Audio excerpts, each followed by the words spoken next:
autonomous nations, action of member states and non-member states, NGOs, articles of international law, UN Charter, treaties, conventions. You all get the gist of it, right? What it has. And NGOs are non-governmental organizations. For example, somebody give me an example. Anybody knows any NGOs? Yes, guys. The Rotary Club of wherever, I think. Yes. So basically, a non-governmental organization is institutions that take up the initiative to do work without payment from the government or having any ties to the government, any political affiliations with the government. They see a need for things to be done and they take up the mantle to do it. Usually they find funding from private corporations and things like that. But most of the work sometimes are charitable or for women's rights or LGBT. That's just how it goes, right? So these are some words that you will see in a preambulatory clause or preamble. Notice that most of them are verbs. There are some that are actually all of them. Yeah, Yeah, kind of. except Yeah, deeply. except deeply. But But everything then it else says a verb. is affirming, alarmed by, bearing in mind, deeply regretting, emphasizing. But can we all read these words, please? Because these are the words that you're going to be seeing a lot when we give you the resolution. And these are the words that you're going to be writing a lot when we give you the resolution. So can we all say them and get familiar with them?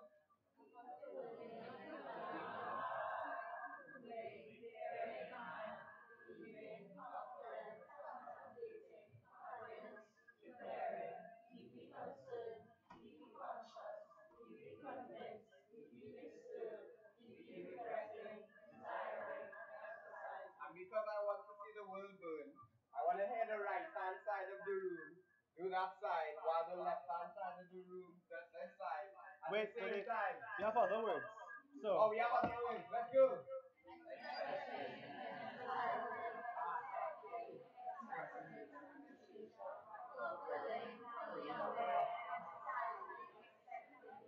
That's good side.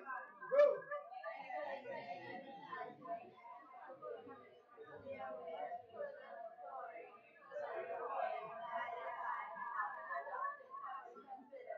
I think learning has taken minutes. You go. what is that?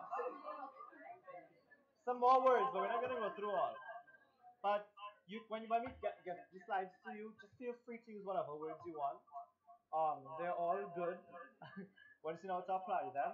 So feel free to use the variety of words we provided here. All the words have a slightly different meaning and connotation, but we'll get into the nitty gritty of that when we're actually going through next week with the different resolutions and we're actually debating. So don't worry, it's fine now. You can use any of these words right now. Okay, so examples of preambulatory clauses. So the first one we see acknowledging that Cat sings the word hello, hello, hello, hello, hello repeatedly in the soca song. Alarm that Nyla Blackman goes all out of way when she gets the duck.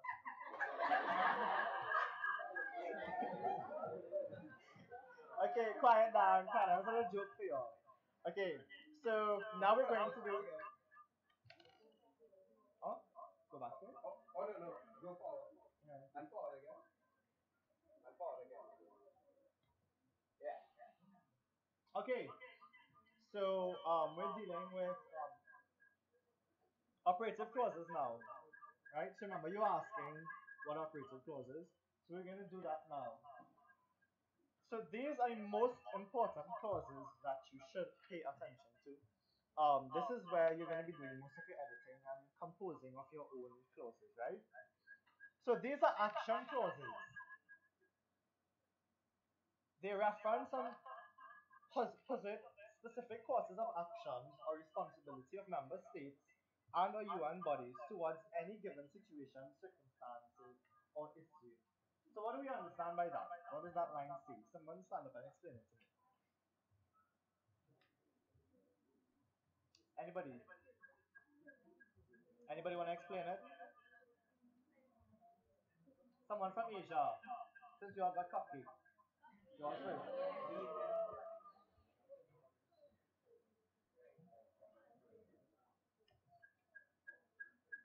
It's self-explanatory, really. It's not that hard. Anybody want to try?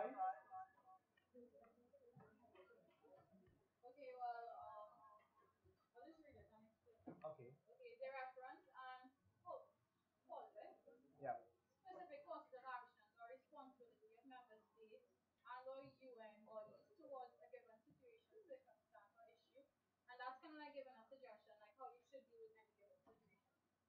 Okay, so what she said was, it's just giving you some sort of direction or some sort of recommendation of what actions should take place regarding a specific topic. So if we're talking about human trafficking as our topic, your clauses would give you some direction as to what member states should or shouldn't do in regards to human trafficking, right? So point number two, operative clauses offer solutions to issues addressed earlier in a resolution through the preambulatory section. These clauses are action-oriented and should include both an underlined verb at the beginning of your sentence, followed by the proposed solution. Each clause should follow the following principles. So Jonathan will tell you the principles now. One, each clause should support one another and continue to build your solution. Two, each clause should add details to your clauses in order to have a complete solution. Three, operative clauses are punctuated by a semicolon with the exception of your last operative clause, which should end with a period. That's a full stop. So those are the four rules, and once again we'll get into it more when you're actually doing it, but this is just for you to know. So you saw before when we were going through the preambulatory clauses, they all had numbers next to them. They didn't have numbers next to them. Exactly. Who said yes? What's going on? When we look at the operative clauses, all of the operative clauses will be numbered. So there'll be clause number 1, clause number 2, clause number 16, 32, 64, etc. So, as we see, action clauses, they give direction, they give purpose um, on the issue, on what should be done and what should not be done.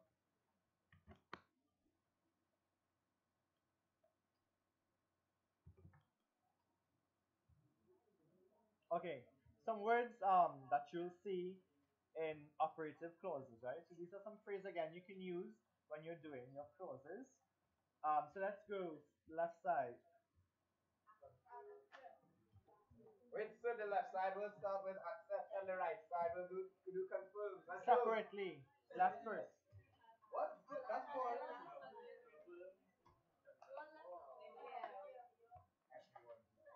I don't know. You're on the left.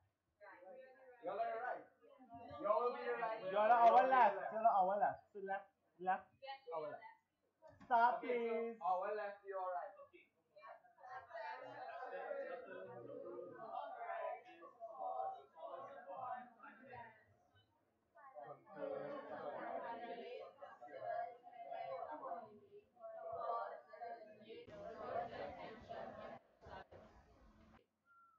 Okay. So these are some more. I'll read this quickly.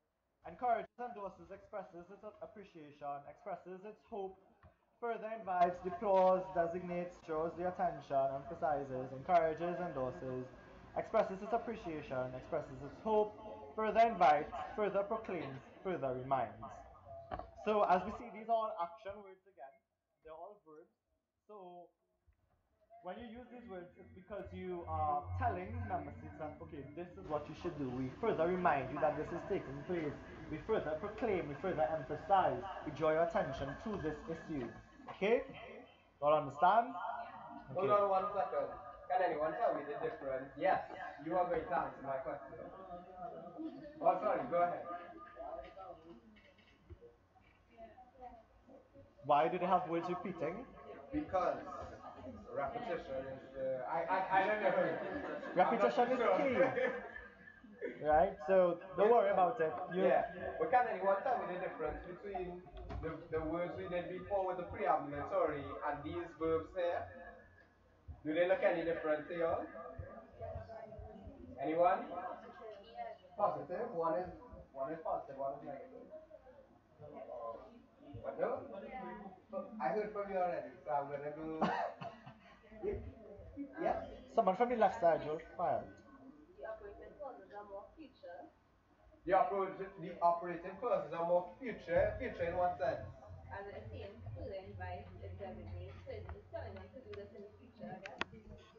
That's a very good point. Yeah. Whereas the preambulatory clauses, what were they like?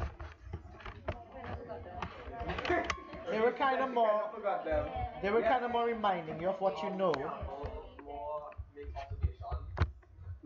While the operative clauses, more go towards directly towards other people. So like they encouraging other countries or other things to do other stuff. That's an awesome stream. So you were going in the right direction.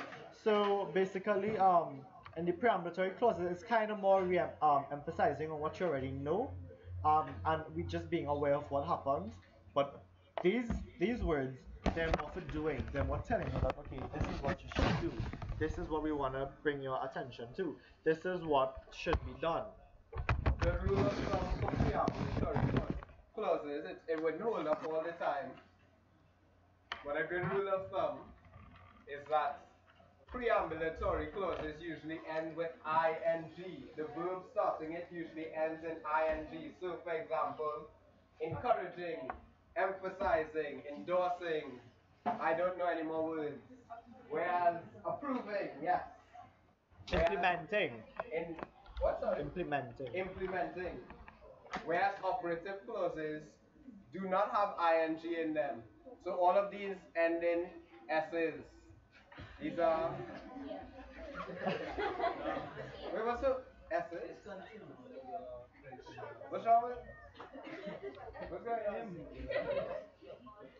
Look more s's. So we have some more words, right? Right. So you guys will feel free to use all of these words when you're doing your clauses and such. Okay. So some examples of operative clauses. Emphasizing that you can't mess with me if you wanted to. These expensive, these red bottoms, these bloody shoes. Strongly urges that someone should take me back to Havana, oh Nana. These are just examples of what operative clauses. Obviously, you're not going to be using that type of English in your clause writing. I just did that so I can have some fun while reading.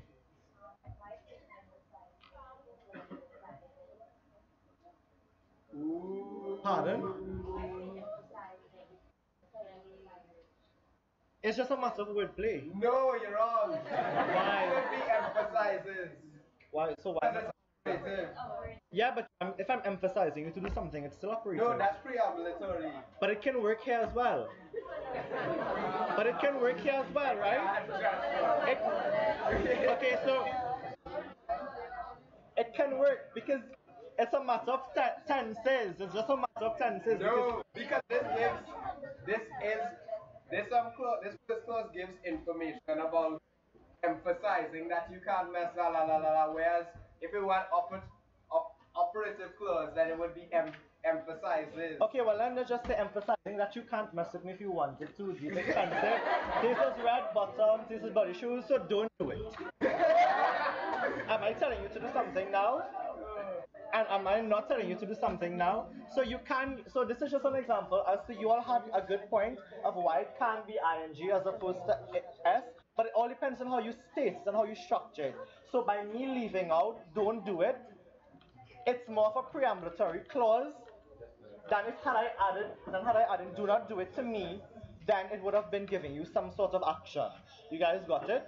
So it's all a matter of wordplay and how you state and structure things.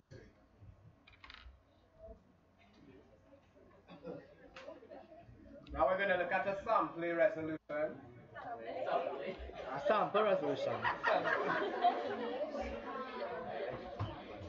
Sometimes words are different. Yeah, the part is right up. Oh yeah, I was just looking for it. Yeah, okay, good. Oh god.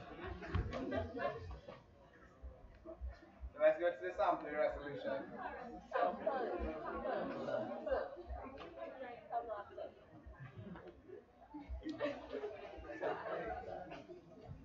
It should be sound.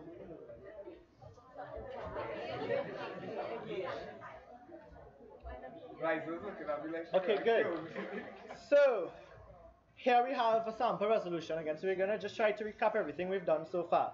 So what was the first thing that we'll see on the resolution? What is this here? The resolution. What is that? Apart from the heading, what is resolution? GA3 1.1 states. What is that? Good. So that's the resolution number, and then we see General Assembly, the third committee. So this is just stating which committee that is dealing with the resolution. And then what was the next thing that we said we'll see in the resolution? Right, so we're seeing the sponsors, which is the United States, Austria, Italy in this instance. We have Greece, Tajikistan, Japan, Canada, Mali, the Netherlands, and Gabon. And the topic is strengthening UN coordination of humanitarian assistance in complex Wait, emergencies. you said couldn't. Coordination of humanitarian No, assistance. you said Canada when? I said Canada, where? How did I say You Canada? said Canada. Canada. Canada. Okay. So next we see the General Assembly. And so now we're going into what do you guys think that this is here? So these are preambulatory clauses, right? So the first one says what? Someone stand and read it for me quickly. Someone from the side. You guys have been quiet all morning. And you have to read it in a interesting voice or something. It's a sampling resolution for a reason. Oh God. Come on, quickly, somebody else. I'll choose somebody and you'll have to stand up and read it. America's come around the bullet band. Somebody read it. And then you can read. Let's go to Trinidad and Tobago. Read. Okay, go. Sure. Yeah. I don't know funny voices, right? No. Let's project your voice and speak professionally. Okay. Reminding all nations of the celebration of the 50th anniversary of the Universal Declaration of Human Rights, which recognizes that the inherent dignity, equality, and inalienable rights of global citizens. Use commas to separate. That was a side note. Okay, yeah. Remember we were telling you all that in between your clauses, whether they be preambulatory clauses or normal clauses, there will be commas after each one, and obviously the last one will be a full stop. So you see that there are commas there separating each different preambulatory clause, right? Somebody else stand and read the other one from on this side. Africa block.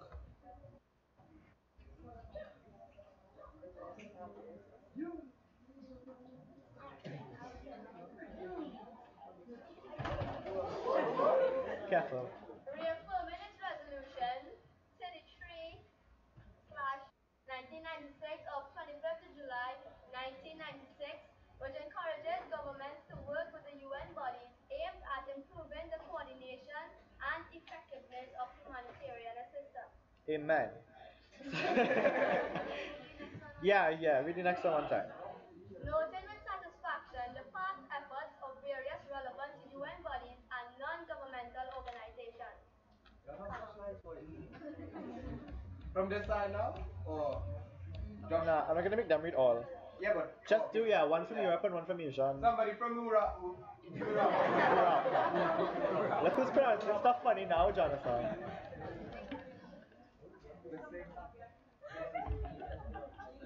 Come on, Ali had mouth to beg for cupcake. Read. That guy Spain. inside Mr. Robot. Read, Spain. please. Let's read.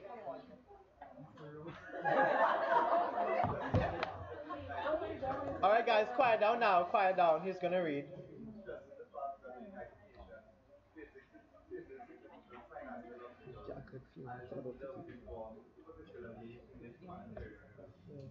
Nice. And from which one? Asia Pacific. Okay, Asia Pacific. Nah, I've seen these two a lot. Somebody else. You all have them doing all the work. Come on. Somebody who hasn't said anything on me. You as well. Somebody else. Yeah. Come on. Yeah. Encourages all relevant agencies of the United Nations to collaborate more closely with countries at the grassroots level to enhance the carrying out of relief Okay, so so you guys, just this is just for you guys to get accustomed to the language used. Again, you see no personal pronouns being used here, and it's just basically giving you a rundown of what happened before and what kind of should take place, right? So But I'm not that, gonna but read that all. what he just read was what kind of clause? That was an operative clause and it ended in. Ah, yes, it did end in a semicolon, but the word, yes, it ended in an E, S, or an S. Good. So now that we know what clauses and preambulatory clauses are and the Forum differences delegate. between your clauses, right? We're gonna teach you now how to edit your clauses. So these are the three options available to you guys in terms of editing a clause, right? So the first one is amend the existing clause. So if there's a clause that is already existing on your resolution paper, when we give it to you, you have the option of amending that clause. When we say amend that clause, we mean not changing one or two words in the clause, but changing of the entire structure of that clause, probably the information that's contained in that clause, probably putting it back to front. Well, putting it back to front is just the same thing back to front. But you can't do that once you add a new information or you take out something that's not supposed to be there.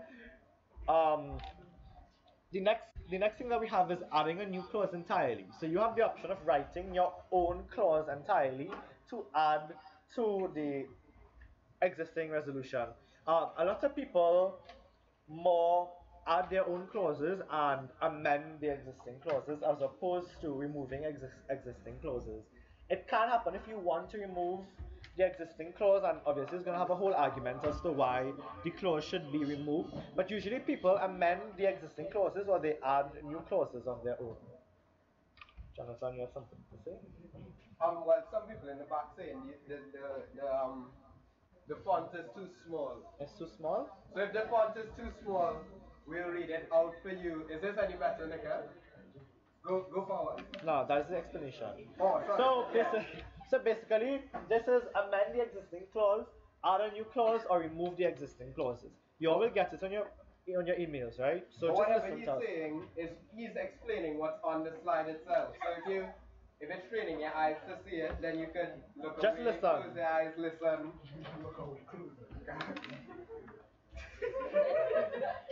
Okay, so editing your resolution. Why should we edit your resolution? The clause may do too much. So you may have a clause that's really, really wordy and it's asking you to do too much in one particular clause, whereas you can split it up and put it in two different clauses, or it's just simply too much that other member states or other countries cannot do. So by someone standing up and saying, okay, in terms of human trafficking, we should all have immigration immigration officers checking passports. So we already have them. It's just an example, right? Some countries might not have the money to pay officers to actually stand and check passports before they allow people into the country. So that is what it means that the clause may do too much. It's asking too much of other countries, or it's just too wordy and it's just asking for too much things at one particular time without specifying or giving examples or reasons why it should be done. You guys got that? Okay, the clause may do too little. So sometimes someone might put forward a clause and it's very, very vague. And I'll give you an example of that as we move along because I have it to show to you just on this slide. The clause does nothing on the whole. So that's basically you just rewording a clause and it's saying the exact same thing. So then it's doing nothing at all. Or if you stand and say you put forward a clause for members to recognize a need for members to recognize that human trafficking exists, then that clause really does nothing because we already know that human trafficking exists, correct? So then that clause it does nothing. The clause is repetitive in form and substance. So sometimes a delegate might put forward two clauses and it's kind of saying the same thing and it's repetitive. So Or even there might be two clauses in the resolution paper that might be asking you to do the same thing, and it's just basically repeating what the other one has, just probably in a different way or a different format. So sometimes we can delete those, or we can completely restructure it to do something completely different. Another subject area must be dealt with. Something important was not addressed. So let's just say you have an idea of human trafficking, and you're not seeing it in your resolution paper, and you know that no one else is thinking about it, but it's something important and you know that it should be there, and you know that it's something that should be done. Then by all means, you want to create your own clause to add to the resolution for member states to do. Correct? You guys understand? And you can do better than what's already there. So that is self-explanatory. To the clauses that will be given to you, you might think that it's good, but you have to really, really read it through with a fine-tooth comb and really understand what it is they're asking you, and try to figure out how can this be better? How can we change this to suit now? How can we change this to fit our modern world? Because some of these resolutions and things like that, they were passed in 1996. Sometimes, yes, you were even born. So some of those things would be relevant to the time that they were created, and there's always something new and different you can do to apply to modern times and modern society and civilization. Okay, so we're moving on again. So as you know, you all just don't stand up and start editing the resolution. It's always done under the president's direction, as we from flow of the debate. We all remember flow of the debate and the protocols observed in flow of the debate. Kinda, slightly. Right, remember that we do nothing without the government. Oh God, without we do nothing without the president saying, okay, here what, now it's time to amend clauses, now it's time to start debating on the resolution. Good? Any amendment, addition, removal of a clause requires two sponsors. How many sponsors we need? Sponsors should be notified of their sponsorship before the clause is submitted to the head table. So obviously, I mean, you're not gonna volunteer to sponsor something and you know you have to prepare something which is responsible, right? So obviously, if a country asks you to sponsor them, then you will either say yes or no, and if you're sponsoring it, then you have to prepare sponsorship, which we will all rituals to coming up. You have blocks of sponsors should be notified of their sponsors before you close the people. So I just said that, right? You have your blocks, use them. So you can get sponsors, you can get people from your own block to stand up and support you. But it really, really helps if you can get a country, like let's just say from Europe. It really, really helps if you can get a country from Asia to stand up and support you. It really helps if you can go to Africa or Latin America to get people to support you.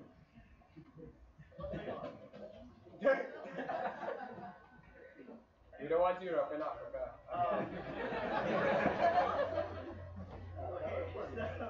Um, it really shows unity, and it shows that hey, you can get other people on board besides the members of your block.